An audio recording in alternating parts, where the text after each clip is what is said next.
Good morning everyone and welcome back. Mechanical engineering के subject oil hydraulics and pneumatics के अंदर chapter number 3 जो हमने स्टार्ट कर दिया था, उसके अंदर हमने जो एक मेन कंपोनेंट होता है हाइड्रोलिक सिस्टम का, जिसको बोला जाता है पंप, उसके बारे में हमने डिस्कशन चालू कर दिया है। 2 लेक्चर हमारे ऑलरेडी हो चुके हैं, जिसके अंदर हमने क्लासिफिकेशन ऑफ दी पंप के अंदर पॉजिटिव डिस्प्लेसमेंट पंप, उसके बाद non positive displacement pump, positive displacement pump के अंदर rotary pump, reciprocating pump, non positive displacement के अंदर centrifugal pump, axial flow pump and radial flow pump, उसके बारे में हमने क्लासिफिकेशन में डिस्कस कर लिया है। अब हम लोग आगे बढ़ते हैं। लेफ्ट साइड पे जो दिया है रोटरी पंप, उसके अंदर होंगे gear pump, vane pump, screw operated pump. Clear. और गियर के अंदर अगर देखेंगे स्पेसिफिकली गियर पंप के अंदर, तो external gear pump, internal gear pump और गियर रोटर ऐसे जो पंप आते हैं वो यूज़ होते हैं हाइड्रोलिक सिस्टम के अंदर। अगर वैन पंप की बात करेंगे तो उसके अंदर फिक्स डिस्प्लेसमेंट पंप आता है। वैन पंप के अंदर आता है फिक्स डिस्प्लेसमेंट पंप और दूसरा आता है वेरिएबल डिस्प्लेसमेंट पंप। और फिक्स डिस्प्लेसमेंट की बात करेंगे तो उसके अंदर आएगा अनबैलेंस वैन पंप और दूसरा होता है बैलेंस वैन पंप। क्लियर। तो ये हो गया हमारे सारे रोटरी पंप के क्लासिफिकेशन। अब हम लोग चलेंगे यहाँ से। रेसिप्रोकेटिंग पंप के अंदर कुछ होते हैं फिक्स डिस्प्लेसमेंट वाले पंप और कुछ होते हैं वेरिएबल डिस्प्लेसमेंट वाले पंप। तो रेसिप्रोकेटिंग पंप के अंदर 2 कैटेगरी है, axial piston and radial piston. Reciprocating में क्या होगा, सिलेंडर होगा, पिस्टन होगा। सिलेंडर के अंदर पिस्टन क्या करेगा, तो कि रेसिप्रोकेट करेगा। सिलेंडर के अंदर पिस्टन क्या करेगा, रेसिप्रोकेट करेगा। तो उसके अकॉर्डिंगली अगर हम लोग देखेंगे रेसिप्रोकेटिंग पंप के अंदर, तो उसके अंदर एक होगा एक्सियल पिस्टन पंप और दूसरा होगा रेडियल पिस्टन पंप। अगर एक्सियल की बात करेंगे तो उसके अंदर होगा inline pump and bend axis pump. सामने आ जाइए। रेडियल पिस्टन के अंदर stationary cylinder block and rotating cylinder blocks होंगे। ओके, ये सारे क्लासिफिकेशन है। जनरली आपको सिर्फ इसके नाम ही याद रखने हैं। और अगर इनलाइन पंप की बात करेंगे तो उसके अंदर और 3 कैटेगरी है, variable plate pump, inclinable swash plate pump, cam shaft या फिर crank shaft driven piston pump. तो कुछ इतनी कैटेगरी के अंदर जो हमारे हाइड्रोलिक सिस्टम के अंदर पंप यूज़ होते हैं उसको डिवाइड किया गया है, क्लासीफाई किया गया है। क्लियर। तो आपको सिर्फ क्या करना है, जनरली ये जो पूरा ट्री दिख रहा है यहाँ पे, क्लासिफिकेशन का ट्री, ठीक है, उसको सिर्फ याद रखना है और उसके अंदर जो अलग अलग नाम है पंप के वो याद रखने हैं। क्योंकि जनरली आपको क्वेश्चन पूछ लेंगे कि prepare the list of the pump या फिर prepare the list of types of pump which are used in a hydraulic system. तो आपको ये सारे पंप के नाम लिखने पड़ेंगे, सारे के सारे। क्लियर है। तो आपको वहाँ पे ये क्वेश्चन याद आना चाहिए। फिर हम लोग बात करते हैं, लास्ट लेक्चर में मैंने आपको 2 कंसेप्ट समझाए थे। ऑनलाइन लेक्चर जो हमने कंडक्ट किया था उसमें मैंने आपको नॉन पॉजिटिव डिस्प्लेसमेंट पंप क्या होता है वो समझाया था, उसके डिसएडवांटेजेस क्या है, कहाँ पे वो यूज़ होता है, उसमें कौन सी कैटेगरी का पंप है। तो उसमें सेंट्रीफ्यूगल पंप जो होते हैं वो नॉन पॉजिटिव डिस्प्लेसमेंट होते हैं, उसके बारे में हमने बहुत अच्छे से डिस्कशन किया था। उसी लेक्चर में मैंने आपको पॉजिटिव डिस्प्लेसमेंट पंप जो सबसे ज़्यादा फ़ायदेमंद है, उसके एडवांटेजेस भी ज़्यादा है और सबसे ज़्यादा हाइड्रोलिक सिस्टम के अंदर यूज़ होते हैं, वो मैंने आपको समझाए थे। और मैंने लास्ट में आपको एग्जांपल दिया था कि गियर पंप होते हैं, वैन पंप्स होते हैं और पिस्टन ऑपरेटेड जो पंप्स होते हैं वो पॉजिटिव डिस्प्लेसमेंट पंप है और वो सबसे ज़्यादा हाइड्रोलिक सिस्टम के अंदर यूज़ होते हैं। ओके। तो जो काम के पंप है जो हाइड्रोलिक सिस्टम में ही यूज़ होते हैं, gear pump, vane pump and piston pump, तो उसके अंदर ही हम लोग डिस्कस करेंगे। तो आज हम स्टार्ट करने वाले, सबसे पहले जो डिस्कस करने वाले हैं वो है गियर पंप। ठीक है। अभी हम लोग क्या करेंगे, चैप्टर के डिटेल में जाएंगे और 1 बाय 1 जितने भी पंप हैं उसके ऊपर डिस्कशन करेंगे। तो जो हमारा गियर पंप है टाइटल लगाइए gear pump. Gear pump is a robust and simple positive displacement pump. Gear pump कैसा है? रबस्ट है यानी कि मजबूत है, खरतल है, और क्या है उसके साथ साथ? तो कि भाई पॉजिटिव डिस्प्लेसमेंट पंप है। क्लियर? कंस्ट्रक्शन उसका रबस्ट होगा, कोई भी कंडीशन होगी, कोई भी सिचुएशन होगी उसको वो सह पाएगा। हाई प्रेशर वाली एप्लीकेशन है तो उसको भी वो सह पाएगा। और जो हमारी एक एप्लीकेशन थी पॉजिटिव डिस्प्लेसमेंट, तो वैसा ये पंप है। It has a two match the gear revolving about their respective axis. उसके अंदर 2 गियर होते हैं, दोनों की अपनी स्पेसिफिक एक्सिस होती है जिसको पकड़ के सेंटर में रख के वो लोग घूमते हैं। कौन घूमता है? गियर। ठीक है। और ये जो गियर है उसके अंदर जो मूविंग पार्ट्स होते हैं, इस पंप के अंदर जो गियर है वो मूविंग है, मूविंग पार्ट्स है, उसकी वजह से इसको गियर पंप बोला जाता है। They are compact, relatively inexpensive and have few moving parts. ये जो गियर पंप है वो साइज़ में छोटा होगा यानी कॉम्पैक्ट होगा। बाकी पंप की कंपेयर में ये थोड़ा सस्ता होगा, इनएक्सपेंसिव होगा।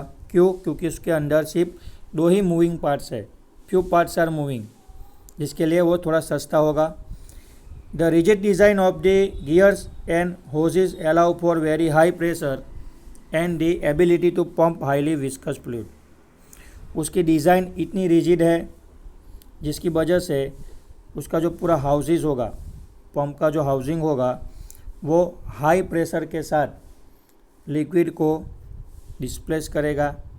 यानी हाई प्रेशर एप्लीकेशन है लिक्विड को डिस्चार्ज करने की, फ्लो करने की, तो ये उसको फुलफिल करेगा। और उसके साथ साथ चाहे कितनी भी विस्कोसिटी वाला फ्लूइड क्यों ना हो, हाईली विस्कस फ्लूइड होगा जिसकी विस्कोसिटी सबसे ज़्यादा है, पूरा गाढ़ा लिक्विड है, ठीक है, तो उसको भी ये क्या करेगा? डिस्प्लेस करेगा।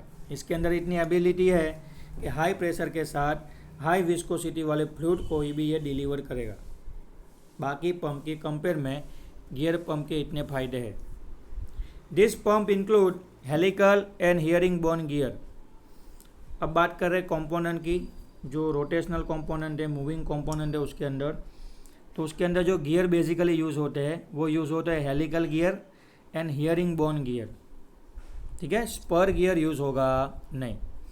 Lobe shape rotor similar to the Roots blower and mechanical designs that allow the stacking of pump based upon the design gear pumps are classified. उसका जो मेन मैकेनिकल डिज़ाइन जो है पंप का, उसके अकॉर्डिंगली इसको lobe type pump और जो हमारा रूट ब्लोअर्स टाइप का जो पंप आता है, ठीक है, सुपर चार्जिंग के लिए आईसी इंजन के अंदर यूज़ होता है, बिल्कुल उसी तरह इसका मैकेनिकल डिज़ाइन है।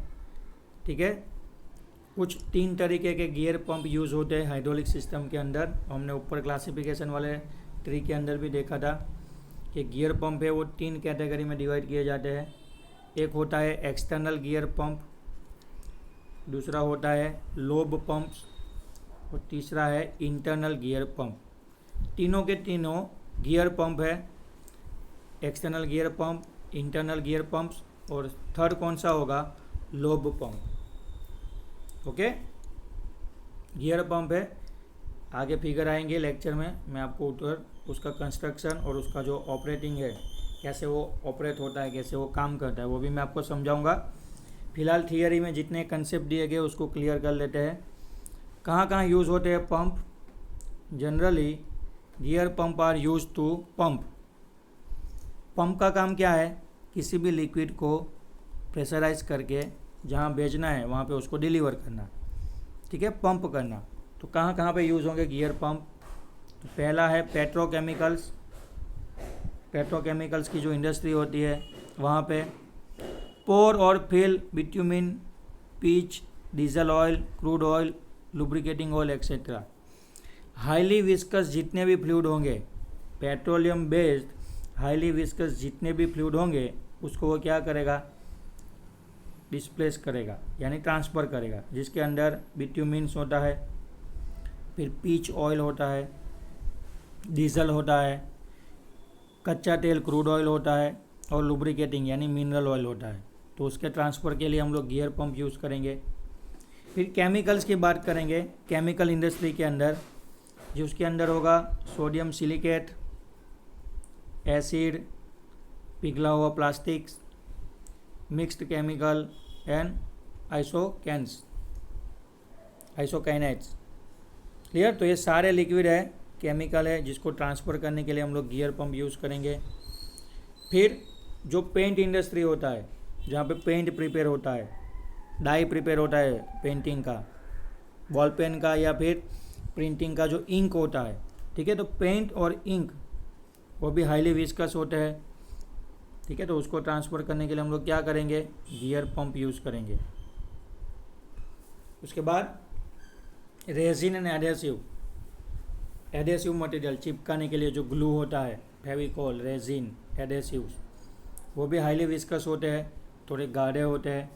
तो उसको ट्रांसफ़र करने के लिए हम लोग क्या करेंगे, गियर पंप यूज़ करेंगे। फिर पेपर इंडस्ट्री के अंदर जाएंगे तो पेपर का जो पल्प होता है ना, लुगदी, फिर किसी फ्रूट का भी पल्प होता है, वो भी थोड़ा गाढ़ा होता है, ठीक है। तो पेपर और उसका जो पल्प होता है फ्रूट्स का, उसको डिस्प्लेस यानी ट्रांसफ़र करने के लिए भी हम लोग गियर पंप यूज़ कर सकते हैं, जिसके अंदर होगा acid, liquid acid, liquid shop, जैसे अपना वो हैंड वॉशेस आते हैं, सैनिटाइजर्स अभी आते हैं वैसे, है ना, कुछ जेली जैसे होते हैं, जेल में गाढ़े, तो उसके लिए यूज़ करेंगे।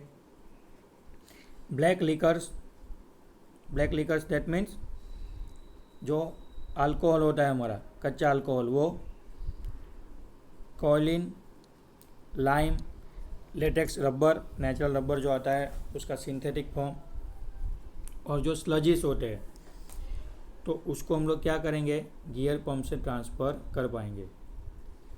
और लास्ट है उसकी एप्लीकेशन फूड प्रोसेसिंग के अंदर, जैसे लिक्विड चॉकलेट होता है, लिक्विड चॉकलेट देखा है ना, कितना गाढ़ा होता है, हाईली विस्कस होता है, पूरा उसका विस्कोसिटी हाई होगा। फिर कैको बटर, जो बटर होता है पिघला हुआ, ठीक है। Fillers, sugar, vegetable fats, oil, molasses, animal foods, ये सारे जो गाढ़े लिक्विड होंगे जिसकी विस्कोसिटी हाई होगी, वो और किसी पंप से ट्रांसफ़र हो पाएंगे नहीं। ऐसी गाढ़े चीज़ों को, हाईली विस्कस चीज़ों को हम लोग स्पेशली एक ही पंप है जिससे उसको डिस्प्लेस कर पाएंगे, एक जगह से दूसरी जगह पे ट्रांसफ़र कर पाएंगे। कौन से पंप से कर पाएंगे, तो कि गियर पंप से। क्लियर।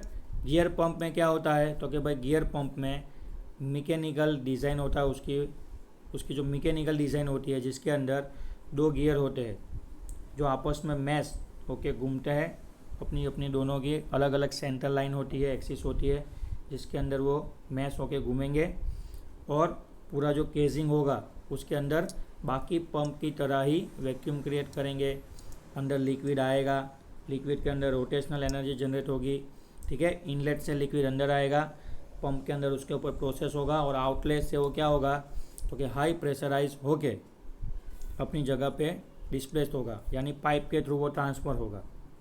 क्लियर। तो उसके अंदर एक्सटर्नल गियर पंप है, लोब पंप है, और इंटरनल गियर पंप है। ओके। और स्पेसिफिकली मैंने आपको अभी भी बोला कि जहाँ पे मेरे को हाई विस्कोसिटी वाले जो भी फ्लूइड है, हाई विस्कस फ्लूइड है, ठीक है, वैसे जितने भी फ्लूइड है उसके रिलेटेड जो भी इंडस्ट्री है, पेट्रोकेमिकल, केमिकल, पेंट के अंदर इंक आ जाएगा, रेजिन और एडेसिव्स भी आ जाएंगे। फिर पेपर पल्प इंडस्ट्री है, और फूड प्रोसेसिंग के अंदर जहाँ जहाँ पे आपको ऐसे लिक्विड है आपके पास जिसकी विस्कोसिटी हाई है, थोड़े गाढ़े लिक्विड है, तो उसको ट्रांसफ़र करने के लिए हम लोग कौन सा पंप यूज़ करेंगे, गियर पंप ही यूज़ करेंगे। ओके। बाकी अगर विस्कोसिटी कम है, थोड़ा नॉन विस्कस फ्लूइड है, जैसे पानी है, ठीक है, जिसकी विस्कोसिटी कम है, पेट्रोल है, क्लियर है, फिर मिनरल ऑयल है, नहीं मिनरल ऑयल का विस्कोसिटी ज़्यादा होगा, तो उसके लिए गियर पंप यूज़ करना पड़ेगा। क्लियर। तो लो विस्कोसिटी वाले जितने भी पतले, है ना, कम डेंसिटी वाले, कम विस्कोसिटी वाले फ्लूइड है, उसके लिए हम लोग बाकी सारे पंप यूज़ कर सकते हैं। लेकिन जहाँ पे विस्कोसिटी हाई होगा, लिक्विड आप उसको हाथ में लोगे और उसको ऐसे चेक करोगे और अगर आपको लग रहा है कि लिक्विड गाढ़ा है तो उसके लिए स्पेशली आपको गियर पंप ही यूज़ करना पड़ेगा। और बात कर रहे हैं हम लोग हमारी हाइड्रोलिक सिस्टम की, तो हाइड्रोलिक सिस्टम के अंदर हम लोग हाइड्रोलिक फ्लूइड के अंदर हम लोग क्या यूज़ करते हैं, मिनरल ऑयल यूज़ करते हैं, ठीक है। कई बार उसके साथ अंदर ग्रीस भी मिक्स करते हैं, तो मिनरल ऑयल और ग्रीस का मिक्सिंग होता है तो इसकी विस्कोसिटी कई गुना बढ़ जाएगी। तो ऐसी कंडीशन में हाइड्रोलिक फ्लूइड सिस्टम को ऑपरेट करने के लिए, लिक्विड को प्रेशराइज करने के लिए, सर्कुलेट करने के लिए हम लोग गियर पंप ही यूज़ करते हैं। ओके, यहाँ तक रखते हैं आज के लेक्चर में। मंडे से मिड सेमेस्टर चालू होने वाला है, फीस बाकी है तो कंप्लीट कर लो। क्वेश्चन बैंक आपको शाम तक मिल जाएगी, टाइम टेबल ग्रुप में आ चुका है तो उसके अकॉर्डिंगली सेट हो जाइए और प्रिपरेशन स्टार्ट कर लीजिए। ओके, आज जो हमने देखा वो आप नोट डाउन कर लीजिए। खास आपको ये जो क्लासिफिकेशन का ट्री है वो खास याद करना है और खास नोट डाउन करना है। क्लियर, यहाँ तक रखते हैं आज के लेक्चर में। मिलेंगे नेक्स्ट लेक्चर में और बाकी के जो पंप है गियर पंप उसके अंदर हम लोग लेक्चर को आगे कंटिन्यूस करेंगे। तब तक के लिए थैंक यू।